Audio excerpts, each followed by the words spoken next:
Before we begin, hit that subscribe button, because tonight's story isn't just a mystery, it's a warning. Some places hide their secrets in plain sight, and others bury them deep enough that no one ever should have found them. This is the story of the cabin at Black Hollow Lake, what the police found inside. It started like any ordinary weekend. 3 college friends, Sarah Collins, Ben Carter, and Luke Morrison, left the city for a quick getaway at a remote lake in northern Montana. Black Hollow Lake wasn't on most maps. Locals said it was quiet, peaceful, untouched. The kind of place you'd go to disconnect. Sarah had booked an Airbnb cabin by the lake, a small wooden lodge with no cell service, and only one dirt road in and out. The group arrived Friday night, laughing, playing music, full of energy. By Sunday afternoon, 2 of them would be missing, and the cabin would become one of Montana's strangest unsolved crime scenes. According to the official police report, the group checked in around 8 p.m. on March 12, 2017. Neighbors, if you could call them that, later recalled hearing loud music echoing from the cabin until midnight. At 6:45 the next morning, a nearby fisherman spotted something unusual, a single light still glowing inside the cabin, even though the sun had already risen. He thought nothing of it. By noon, however, that same light was still on. When he passed again around 3 p.m., the front door was wide open. He walked closer, calling out, but there was no answer. When he stepped onto the porch, he froze. There was a pot of coffee on the table, still warm, 2 mugs beside it half full, and a phone buzzing on the counter inside. The fisherman backed away and called the local sheriff's office. When deputies arrived, they found the cabin empty, but not abandoned. Everything looked as though someone had just stepped outside. Coats still hung on the rack. Food sat on the counter. The beds were unmade. There were no signs of forced entry or struggle. But one thing was strange. A second phone was found under a chair. Its screen cracked, the battery dead. Later, investigators confirmed it belonged to Sarah Collins. Her last message, sent around 11:17 p.m. the night before, read, "Something's outside." Those 3 words would become the centerpiece of the investigation. Detectives began piecing together the group's movements from social media posts and gas station cameras. The last confirmed sighting of all 3 friends together was at a diner 20 miles away. In the photo, Sarah smiled for the camera, Ben was joking, and Luke was staring out the window. The waitress who served them said they mentioned heading to the lake, and that Sarah had asked if it was safe that time of year. She laughed after she said it. The waitress remembered, but her eyes didn't. Back at the cabin, police found more unsettling details.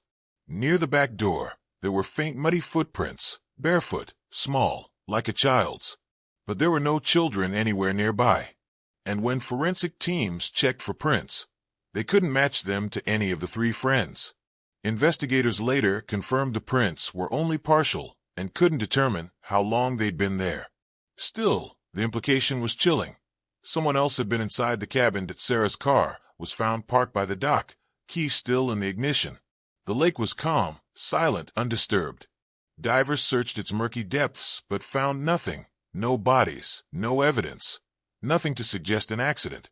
The surrounding woods were combed by volunteers, search dogs, and helicopters.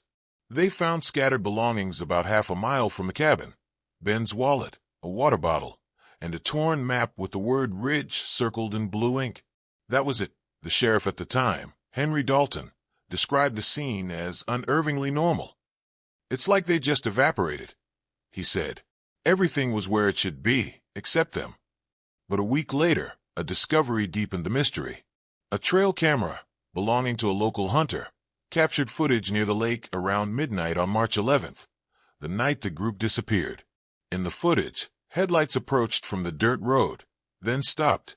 Moments later, a single figure appeared in the glare, someone walking toward the cabin, carrying a lantern. The figure's face was impossible to see, but their posture was distinct, slightly hunched, deliberate, unhurried. Then, at 11:16 p.m., the light vanished.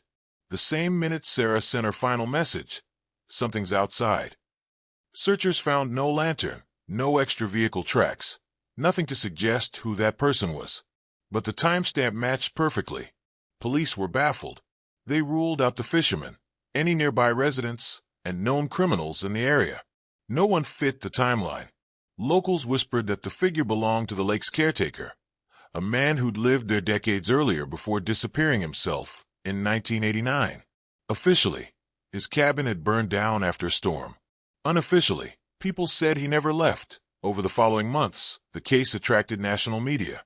News crews flocked to Black Hollow Lake. Paranormal investigators, armchair detectives, and online forums all took turns speculating. Some said the group fell victim to a drifter. Others claimed Sarah's last message was a desperate cry before an animal attack. But nothing matched the evidence.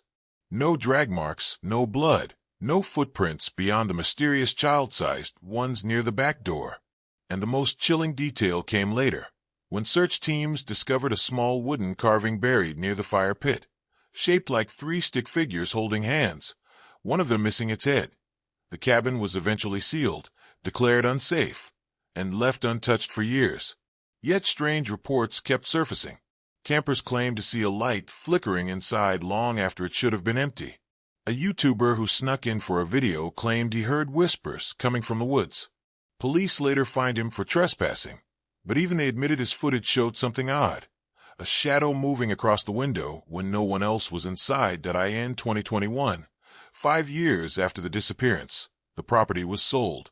The new owner, during renovation, found something behind a false wall in the main bedroom, a camera lens, hidden inside the vent, pointing directly at the bed. The device was old, corroded, but forensic testing confirmed it had once been operational. How long it had been there, or who installed it, remains unknown. The cabin's previous owner denied ever setting it up. When detectives traced the serial number, it led to a discontinued security company based in Idaho, shut down in 2002, and no new evidence has surfaced since. The case of the Black Hollow Lake cabin remains open but unsolved. Theories persist, each darker than the last. Some say it was a crime of opportunity.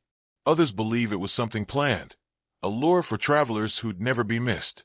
What haunts investigators most isn't what they found, but what they didn't. No signs of struggle, no farewell, just silence. The cabin still stands by the lake today, rotting beneath the pines. Locals refuse to go near it. They say when the wind hits the water just right, you can still hear faint laughter echoing from the trees, 3 voices fading into the cold. But maybe it's just the sound of the past, trapped in the wood and the walls, refusing to be forgotten. If this story chilled you to the bone, hit subscribe and turn on the bell, because next time, we're unraveling a mystery even darker, one that began with a simple knock and ended in silence.